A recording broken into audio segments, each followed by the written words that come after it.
Hi everyone, welcome back to Too Cool for Middle School. I'm excited about today's video because this is a question that I've gotten many times over the years and I haven't really had a good concrete way to answer it. But now I have a bit more solid of an example that we can talk about today, and maybe you could use this exact example in your teaching, or maybe you could adapt this for a different text. But people have asked me many times, how exactly do you take the social justice standards, which were written by the lovely people over at Learning for Justice, which was formerly known as Teaching Tolerance. So you can find these standards for free over on their website. I've also just adapted them so that they're a little bit more of like a flashcard type format. They're free over on my blog or Teachers Pay Teachers site, and you can just print them and like make bulletin boards out of them, or hand them out in class and use them in person. So a lot of you are aware of these standards and you've maybe downloaded them and read through them. But then when it comes to actually implementing them into a class, it can be a little bit harder to figure out how to do that. These are written for different age levels. So there are like really early elementary, kind of middle elementary, upper elementary, middle school, and high school versions of these standards. So since I teach 6th grade and 8th grade, I use the middle school standards. And right now we are in our Anne Frank unit. And so I've decided to use these standards in a very targeted way, just specifically for this one text. In previous years, I've tried to just kind of structure all of my English curriculum around these standards. And so the standards come in like 4 different categories. So there's identity, diversity, justice, and action. And so I was like, okay, well, in the first quarter, we'll do identity, and then the second quarter, we'll do diversity, and we'll spread these out throughout the year. It's gone okay. We usually start off pretty strong. The identity portion goes really well, and then it's just a little bit difficult to like keep it up over the course of a year. But over the summer, just kind of feeling this burden of the racial and social unrest in the United States, I just offered to my fellow coworkers, like, let's go through the social justice standards together. We'll do one section. My mom, I'll have to call her back in a minute.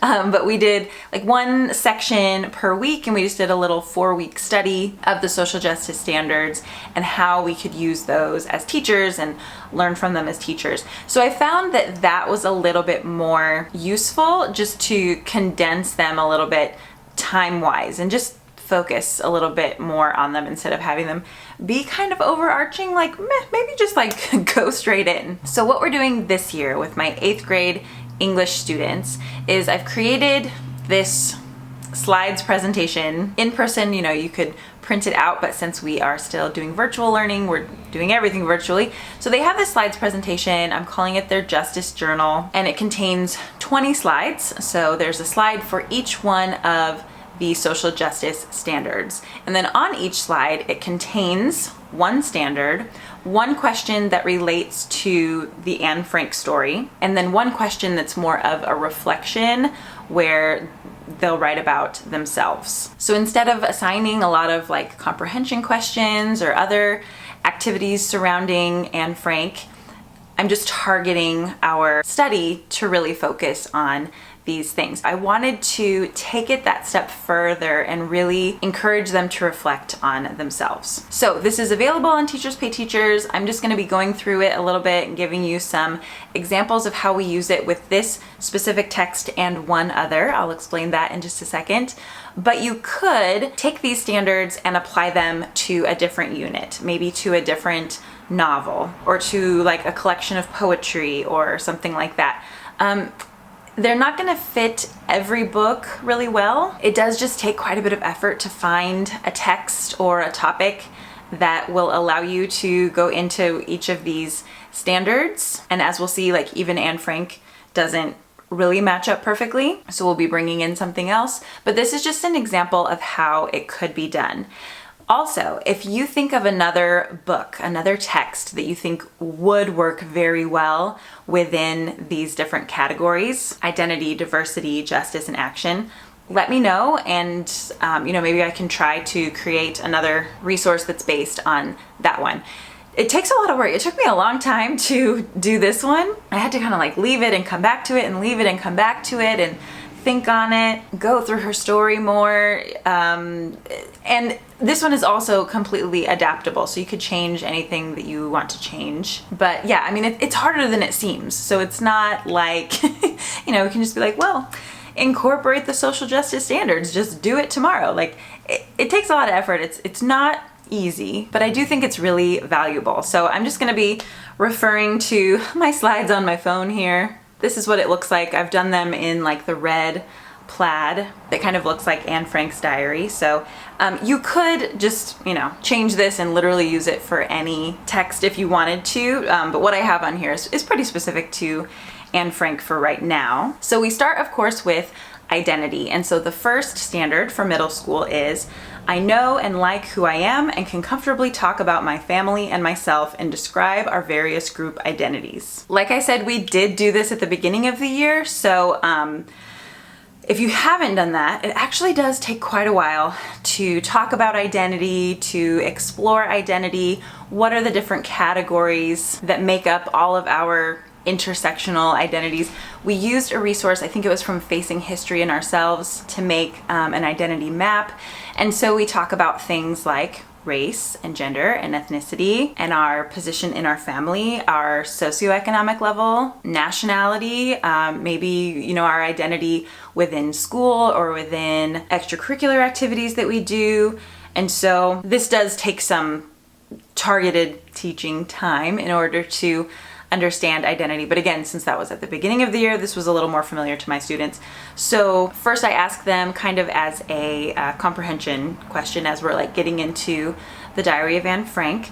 Name at least 3 of Anne Frank's identities. So this is what we were working on last week. We talk about how she is Jewish, but she is German as well. That was her nationality, though her citizenship and every other Jewish person's citizenship was stripped from them. The previous week we looked at a timeline of the Holocaust, and all throughout the 30s, all of the different rights that Hitler was slowly stripping from Jewish people. So they're familiar with kind of the context. We talk about how she's an immigrant to the Netherlands. She's a daughter. Her family is middle class or upper middle class. She's a sister, she's a writer, she's a friend. So we have many things that they can write about for Anne Frank's identity. And then they write about their own identities and their families, because we are part of a group, right? So I appreciate how the social justice standards kind of always tie things back to our group identities, because we aren't anything in a bubble. None of us are an island. We all came from somewhere and are connected to people, and our identities are always connected to those of our family and people we live with in our communities. So the next one is, I know about my family history and culture and how I am connected to the collective history and culture of other people in my identity groups. And so here for my student section, I asked them, what is something you know about your family history or culture? If you can't think of anything, what is something you wish you knew? When I did this over the summer with my coworkers, that second part of the question ended up becoming something that a lot of people talked about. So people who were not white tended to have something to say about their cultural identity, something that they knew and they could share about Chinese culture, Mexican culture, or Korean culture. And then people who were white tended to just say like, actually, I don't know a whole lot about my culture as a descendant of French people or German people or Irish people or English people or whatever. And that kind of led us into a discussion about how, whiteness is sort of created in the United States from people of all these different European, mostly, backgrounds, and it kind of does like erase our specific cultural heritage. And people were mourning that a bit, kind of wishing that that hadn't been the case and that they did have a little bit more of a connection to their ancestry and ancestors and traditions. We didn't really have like an answer for it, but it just ended up being an important discussion. For the sake of your time, we won't go through every single standard and every single thing we do, but I'll just kind of highlight what they all are. So number 3 is about overlapping identities. And you could do something with an identity iceberg where you have some identities that are very obvious to people when they meet you, and then you have even more identities that are beneath the surface that not everybody will know. The 4th standard was really good. This led to some good discussion. So it says, I feel good about my many identities and know they don't make me better than people with other identities. I spent quite a bit of time on this one in class. So it sounds a little bit cheesy, right? You know, like, I feel good about my many identities and know they don't make me better than people with other identities. Honestly, you know, it does sound a little bit cheesy, but this is massively, massively important. So for the question that connects to our text, from what you've learned about the Holocaust, in what ways did Hitler use people's insecurities to turn them against each other? As I've studied history and as I've studied middle schoolers and observed them over the past decade, as teachers, you probably know this too, but it is much easier to manipulate an insecure person and get them to turn on somebody else. When someone is very confident in who they are and very secure in their place in the world, it's not easy to get them to turn on other people. They don't have much of a reason to do that, but people who are very insecure sometimes we'll just like jump at the bit to do this. This part of it is just for you. This isn't something that I'm saying to my students, but I'm seeing this right now in our culture. So people who are like straight, white, males, Christian, Protestant, whatever,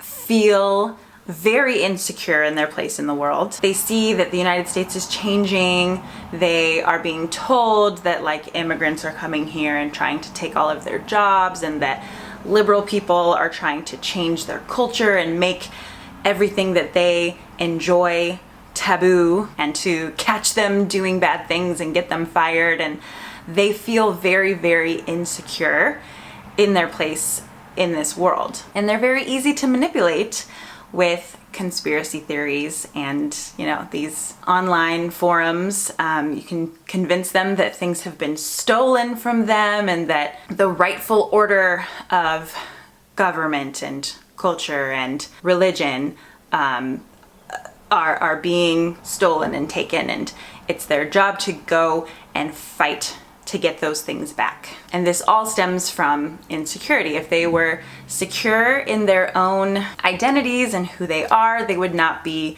so threatened by anyone who is different from them. So just sort of like subliminally, this is one reason why it's also just very important to teach all of our students with all of their varying identities how to be confident in themselves and in their own identity, and make sure that that confidence is not based in myth, right? The reason why it gets so sticky for people to have like white culture pride and power is because it's kind of not a real thing, you know? Like we said, we have lost a lot of the ethnic and ancestral traditions and culture that people from Europe came here with, because it's beneficial to just be white. And that became a lot of people's identity. And it's like not a real thing / used in very real ways, but it can be hard to generate like genuine identity confidence from, because it's so slippery and it's so unstable. And I don't have a great answer for how to fix that. Besides that, I just do think it's really beneficial to research your family heritage, research those family stories, kind of pay attention to the things that really are traditions within your family. A lot of white people and your white students may say like, oh, well, we don't have any traditions, we don't have any culture, we're just white. But we don't really recognize it as a distinct culture because we're so steeped in it that we just think it's normal. But you know, there's no normal. People do different things everywhere and all around you, but if you continually see your own culture reflected in TV and movies and the media in general, then you just think that that is normal and that you don't have anything distinct, but you do. So it's worth it to try to start to recognize that. So this work is not going to be done in a day, right? This is lifetime long work, but it's beneficial for our individual students and our like collective communities if we can all start thinking about these things as soon as possible and develop like genuine confidence in all of the things that make up our identities, not just race and ethnicity, but in the uniqueness of the places that we come from and the way that we talk and the way that we dress and the foods that we eat and the skills that we learn as children. There are just so many things that make up who you are and make up your identity and that you can be proud of. So this is a question that comes up a lot, like people that teach majority white classrooms like don't know how to handle this stuff, but your kids have identities too, and they need to learn how to have confidence in their identities as well that are not just based in myth. That was a long explanation, I know. So going on to the student part, this is what I asked them here. You know, we start to get deep in these. Take a few minutes to reflect on this statement about how I feel good about my many identities and know they don't make me better than people with other identities. Have you ever been tempted to think that one of your identities made you better than someone else? What made you realize that this wasn't true? This one's kind of hard because immediately kids say like, well, I never think that. I never think that something about my identity makes me better than someone else. And if you really don't, I mean, that's great. You're a saint. But I just talked to them about how, you know, our brains love to categorize things because that makes it so much easier for our brains to process information. So automatically, we're kind of doing that a lot of the time. And then, you know, we receive these messages from our culture and from TV and from movies and all these things that kind of shape how we think about things, even when we're not really aware of it. So you might hear somebody speaking English with an accent, and your brain might tell you that person is not as intelligent as you. And that might happen, and then you have to kind of catch that thought and be like, oh, wait a minute. I know that accent and intelligence have nothing to do with each other. What a ridiculous thought. I'm gonna throw that away. You may see somebody who seems to have a lot less money than you, and maybe they're unkempt and kind of messy, and that might cause you to think something about them, that they are irresponsible or unintelligent or something like that. And you know, your brain might just take that shortcut and you have to catch it and be like, wait a minute, that's not a true thing. I shouldn't be judging this person or categorizing them. I am no better than them. I don't know their situation. This, I would think, is too raw to talk about in middle school when hormones and growth and height and, you know, all of these things are just, they're real front and center. But in American culture anyway, we tend to portray people who carry more weight on their body as maybe lazy or like less competent. And that's probably not something that came, you know, like genuinely from ourselves, but like we have maybe seen that in movies or in jokes or TV shows or whatever, books maybe. And so that's just kind of like in the back of our mind. So again, if we do that, we have to stop ourselves, recognize that those two things are entirely unrelated, and be active in changing our thinking. So I think when I framed it that way for students, they were a little bit more like, oh, okay, like, you know, maybe my brain does do that sometimes, but I have power over this. I have control over this. It doesn't make me a bad person. I'm able to redirect my own thoughts and say, oh, that was a silly thing to think. That's not true. I'm definitely not going to act on that. So each one of these standards, I mean, you can have like really long, important discussions about, but I mean, I find that just kind of like even planting these little seeds with just like a short discussion about each one, a couple per day, I think there are going to be long-term impacts. So don't worry about like fully fleshing out and solving all of these issues in one unit or one school year. Number 5, I know there are similarities and differences between my home culture and other environments and cultures I encounter, and I can be myself in a diversity of settings. You can do a lot of fun stuff with that one, you know, just talking about times when you've gone to a friend's house or a restaurant or just some place where there were different cultural norms than you were used to, and what was that situation like? Okay, then we get into the diversity standards. The first one is I interact with people who are similar to and different from me, and I show respect to all people.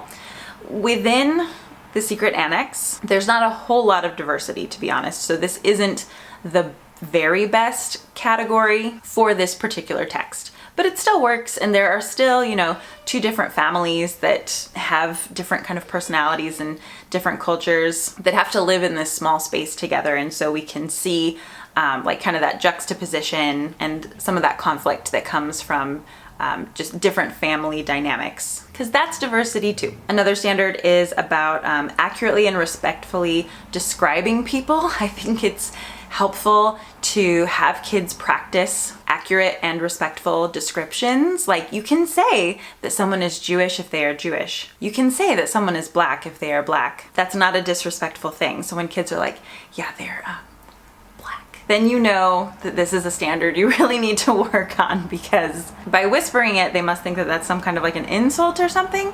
That's not an insult. When we're comfortable with our own identities and comfortable talking about other people's identities, that really helps us move past a lot of this awkwardness and into more productive conversations. I like this one. I'm curious and want to know more about other people's histories and lived experiences, and I ask questions respectfully and listen carefully and non-judgmentally. So for the Anne Frank part, I asked them, what are respectful questions about the Holocaust and World War II that you would still like to explore? Because we don't want to turn this into, I wouldn't use this term with my kids, but trauma porn is how we talk about it, like on social media sometimes. Like we don't want to just turn into spectators that just have like a morbid fascination with these awful crimes. We want to be respectful in our approach. So for their question, I asked them, what group of people in your own school or community would you like to know more about? What research can you do on your own? And how could you respectfully get to know a member of this group? So just trying to, you know, early on remind them that you don't always want to go to like one person who you see as like the representative for all Jewish people or Latinx people or Asian people or whatever, and like ask them to describe everyone's experience. Like, maybe you can do a little bit of background research on your own, and then maybe respectfully get to know a member of that community and just learn and listen respectfully to them. There's a standard about being connected to people even when you disagree with them. And explaining how groups are treated today and were treated in the past, and how that shapes who they are. As we get into the justice section, this is where I bring up a lot about Miep and Mr. Crawler. So if I didn't say this earlier, we're reading the play version of the Diary of Anne Frank, and then we also read excerpts from her diary. So Miep and Mr. Crawler are in the play quite a bit. If I'm not mistaken, I read about this like concept from Liz from Teach and Transform, who's a friend of mine, and like several years ago. And I actually wrote about it in a book. Hold on. I have a chapter in this book called Acts of Resistance, Subversive Teaching in the English Language Arts Classroom. I don't make any money from this book. I didn't get paid in any way, but I just contributed to it. But I do have a book chapter on this concept where I explore this a little bit further. But we can talk about the concept of privilege through Miep and Mr. Crawler, who were not Jewish, but chose to put themselves at risk in order to hide the Van Dans and the Franks and Mr. Dussel, and, you know, bring them food and supplies and use their own, like, I forget what they're called, like the meal tickets or whatever, you know, food allotments and everything. Like, that was a very big sacrifice on their part. And when we recognize that they had privilege in being Dutch, that's not something that we are disdainful about at all. As we read this story or read Anne's diary, we are grateful that there are people who recognize when they have privilege and are able to use it to help others. So I think this is a really good example of using a text as a way to reframe something like privilege, where people sometimes get a little bit defensive, like, I don't have privilege, I worked hard to earn everything I have, whatever. Miep and Mr. Crawler didn't do anything to earn their privilege of being Dutch, but they were aware of it and they did use it to help people who also didn't do anything to earn the disadvantage of being someone who Hitler chose to target. So I think this is a really powerful way to frame that discussion. So within the justice standards, if we go to like standard 14, I know that all people, including myself, have certain advantages and disadvantages in society based on who they are and where they were born. So I asked them, what privileges did Miep and Mr. Crawler have during the Holocaust, and how did they use them? And then I asked my students what privileges they have and in what ways they could use theirs. So again, for the teachers who are like, I have mostly white students. How do we have discussions about privilege and diversity and identity and justice? This is a great way to do that. Now, the last section of the social justice standards are about action. Truly, there were not a lot of actions that Anne Frank and her family and other Jewish people could take. It was not their job to stand up to the Nazis. So for these last 5 standards, I'm using the movie Swing Kids to have my students analyze how German teenagers reacted to the Nazi regime. So I have like a film notes thing on Teachers Pay Teachers. I find that this movie is a really great way to show ways that teenagers who, you know, were about Anne Frank's age but were German experienced this same time period. Just so you know, within that product that I have on Teachers Pay Teachers, I have a list of scenes to skip, like down to the second, like skip from this point to this point, because there are a few things that I would just, that, you know, I don't show. So I think that part's pretty useful. This year I'm probably just going to show like bits and pieces, but for the action standards, one says like, I am concerned about how people, including myself, are treated and feel for people when they are excluded or mistreated because of their identities. So one question asks then, in Swing Kids, why do you think Arvid is more concerned about how Jewish people are being treated than Peter and Thomas are? And if you've seen the movie, you know that Arvid also has like a physical disability. So he is more aware of the suffering of people around them and the discrimination because he is feeling some of it too. So he's just more in tune with the reality of what's going on. So that's an important thing to notice. So also, you know, I know how to stand up for myself and others when faced with exclusion, prejudice, and injustice, you know, down to I will speak up and take action when I see unfairness, even if those around me do not, and I will not let others convince me to go along with injustice. So these standards work really well with Swing Kids, and it also shows us that like this is not an easy process. Things will not always go well. It doesn't have a very happy ending for any of the main characters.